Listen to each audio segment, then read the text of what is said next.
Founded Lungs in 2011. I started it because I thought that the gardens in this neighborhood needed to work together, communicate better, cooperate more. I thought the gardens, I realized I have a garden down here on 8th Street, a block away. I had never been in this garden. Or maybe I've been in this garden once. I lived there for 20 years. I didn't know other people. If I wanted to borrow a shovel, I didn't know where to go borrow one. I thought that was stupid. I thought that, we should at least communicate with each other. We could help each other. And as I went around and started talking to everybody, I realized I knew people that I didn't know were gardeners who were in the neighborhood, and that people really wanted to communicate with each other and work together.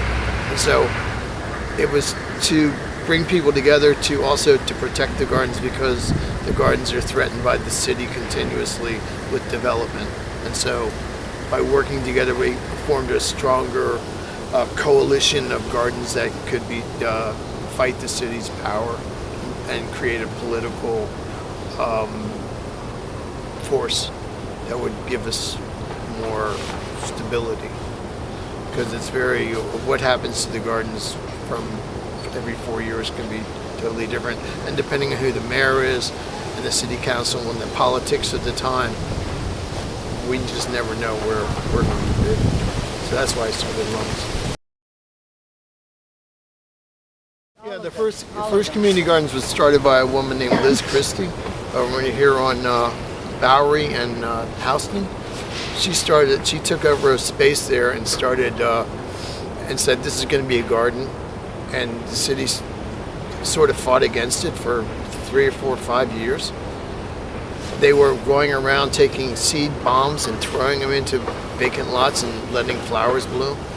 And the city realized that it was a good thing and started allowing people to do that. Before that, it was totally illegal, because it's owned by the city, and they thought, well, we don't want anybody in there. But they realized that it added value to the property and added value to the neighborhoods. And it provided a space for community and education and food sources and all kinds of good, environmentally good things. Well, I go around and having talked to people, I got a lot of information from people, contact information, continually email, listservs, reaching out physically to people and talking to them, trying to make as many contacts as possible. And talking to other people besides gardeners, besides the people who live in the neighborhood. So we try to bring as many people together as possible. It's a challenge, but that's part of what we have to do. I mean, but it also strengthens the entire neighborhood, strengthens the entire community by realizing people can focus and help each other. And we've had 4 arts festivals now that have been in lots of gardens, and so people in the neighborhood have started to get used to that kind of a thing and seeing that there's positive coming out of it and are willing to communicate more and listen more. We work a lot with the New York City Community Garden Coalition, which is a citywide coalition of gardens.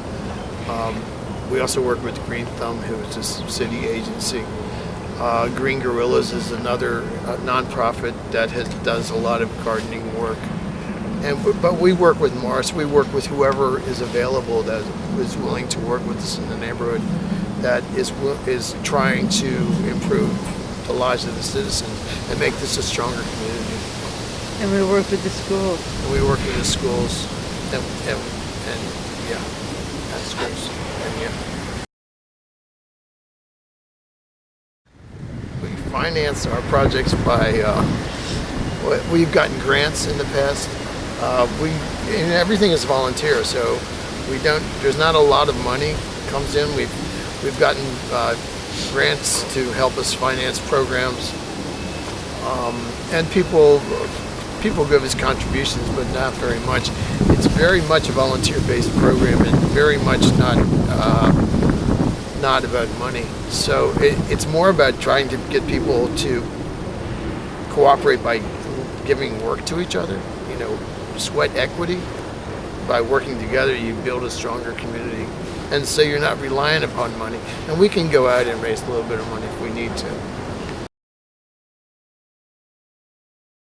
Yeah, definitely, definitely. It's all about citizens empowerment. It's all about keeping. I mean, our focus is that this is our land. This is the city, the people on the land, not the city. The government. The government here is not even just New York. The whole country is almost ineffective at this point. They haven't caught up with what's going on in the world. They don't even talk about, climate change is an issue, a political issue, which is ridiculous. Everybody here knows because of Sandy what happened here.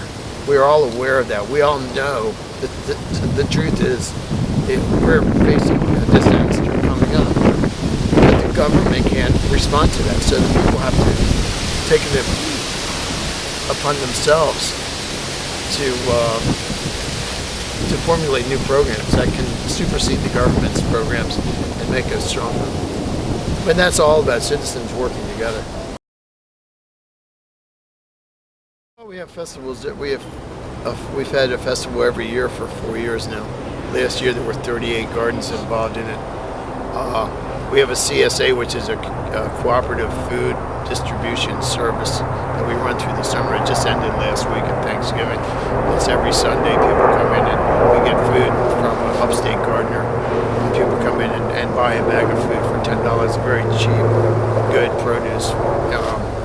We've had programs in which we have high school kids working here in the gardens for 6 weeks, and they get paid by the city. It's a summer youth employment program.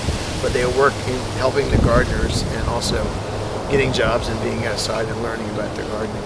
Right now we just got a $2 million grant from the state for green infrastructure in the gardens. So we're starting a new process in the last month. We just got this grant, which is going to be a big thing. We're going to try to capture more stormwater in the gardens so that it doesn't run off into the sewers and overload the system. And that's part of making the people work together and cooperate more. To have this come about and really make it work, we're going to have every garden come together and make decisions and communicate with each other. And it's going to be a very exciting project. But it's all about citizens working together. We have a 4-year lease that we get every year. No, it's not a lease, it's a license. So they give us a license every year. But the license is structured in such a way that if they decide that they want a specific garden, legally we have no recourse. But according to that, we have no recourse. We would have to take them to court and sue them. They renew it. They do renew it, but they have the option. It's all the way the license is set up. The way it's structured, it's all the city's discretion. We can ask what we want to or demand what we want to, but it's legally we have very, very little ground to stand on if they decide to go after us. It's totally important. If I don't, everybody has to know what we're doing. Otherwise, we can't cooperate. So that's why the internet is a huge tool that way. I've found, but actually the internet doesn't work that well either. Really, communication face-to-face is the strongest thing you can do, no matter what happens. That's the strongest thing. So the internet is good in certain ways, but you get so many emails nowadays, you're overloaded. So it's really about personally talking to someone. It's the same old thing. It's never changed. This is like the public square. People can come together and talk about all kinds of issues that they won't have a chance to, and they feel that they are empowered here, that they have the ability to speak to each other, that they may not be able to see and communicate with each other outside of these gardens. So the gardens really create a community of very diverse people who may not ever have an opportunity to talk to other people in their daily lives until they come here. And so it's a huge community builder, and it's very much bringing all the different kinds of people together here. This has always been an immigrant neighborhood. This has always been a poor neighborhood. And so people here are responsive to one another in that way. And they are welcoming, I think. And so the community gardens facilitate that immensely. That makes all the difference in the world to have them. Community is the first word. Gardens the second word. Oh yeah, definitely. People learn to trust one another and to trust their judgment and to be able to speak to each other plainly, and it's very healthy for each other and for the neighborhood, for people just communicating. You know, a lot of things come out of these gardens that have nothing to do with gardens. A lot of ideas. A lot of kids grow up in these gardens. Thank you. A lot of dogs. A lot of dogs are buried here. There's a cat buried right